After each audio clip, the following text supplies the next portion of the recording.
Welcome back to This is VANCOLOUR. You might have caught Joe Rogan at the White House as U.S. President Donald Trump signed an executive order to speed up reviews of certain psychedelic drugs, including ibogaine, to spur research for hard-to-treat conditions like opioid addiction.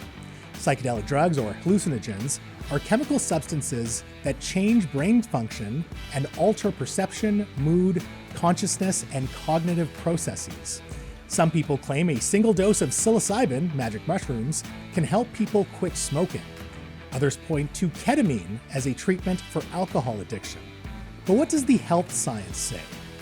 Here to discuss, a clinical assistant professor at the UBC Faculty of Medicine, a columnist for CBC Vancouver, and a family doctor, Dr. Melissa Lem. Dr. Lem, hello. Hi, Mo. Great to be back. So nice to see you. Okay, what is the theory or the idea behind psychedelic drugs being able to treat addictions? The thinking is that it serves as this sort of neurological reset for your brain. So instead of treating symptoms like more conventional treatments for addictions, like methadone for opioid use or nicotine replacement therapy for smoking, it gets to the root of the issue. And there are a number of mechanisms. So one of them is by dealing with the default mode network. And these are regions of your brain that are connected, and they light up when you are thinking inwardly and not focused on an outward task. So if you're thinking about yourself or someone else or planning for the future or daydreaming.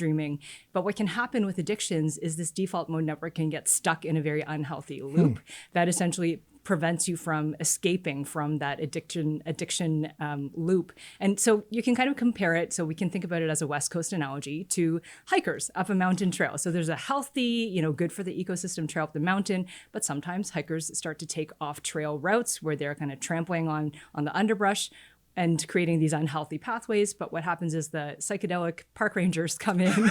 Okay, I like this analogy. And they kind of move everyone off those off-trail locations, and they reforest the area so that you get back on a healthy trail. And then they're also, psychedelics can also act as fertilizer for your brain. So they help reshape your cells and also create new connections so you can, again, think in healthier ways. And then this is really something that's unique to psychedelics is these mystical experiences that you can have that allow you to kind of zoom out from your life and see your addiction in kind of a continuum of your life. And this new perspective can be quite profound and give them the emotional motivation that they need to move on and reestablish healthy habits. Okay, this is fascinating. I'm following the concept. What is the evidence that shows that this works? Or is there any evidence? I would say the buzzwords are preliminary but promising. Okay. So there are certain addictions, like for example with nicotine and alcohol, that have better evidence behind them for psychedelic use. Some studies have shown up to 80% improvement in these with some regular doses of psychedelics assisted by a trained therapist. But when it comes to conditions like opioid addiction or stimulant addiction, the evidence is more sparse. And again, it really has to be guided by a trained therapist. Is there any worry that the person taking this psychedelic therapy would then become addicted to the psychedelics? That is a concern. And there's actually concern also if people have conditions like bipolar disorder or schizophrenia. So it's not for everyone. No, that's right. So Yeah. you have to be really careful because it can tip you over into mania or tip you over into psychosis. So it really should be monitored by a trained healthcare professional. Interesting. Now, we seem to be talking about substance-based addictions, but what about things like compulsions or behavior-based addictions like gambling? I know that's, becoming this epidemic among a lot of young men now. So can psychedelics help behavioral things as well? Well, there's emerging evidence behind the use of using psychedelics to treat anxiety or treatment-resistant depression. So it goes to think that you could probably use them to treat other more brain-based and behavioral disorders. But again, it really needs to be done with a trained health professional. What are the risks right now when we think of using psychedelics for treating addiction? Well, Mo, would you ever ride a roller coaster without a safety restraint engaged? No. I've done some dumb things in my life. I don't think I would do that one. So this is analogous to what might happen if you try to use psychedelics on your own to treat your own mental health conditions. So for example, I mentioned people with schizophrenia or bipolar. This can tip you over into worse states of disease.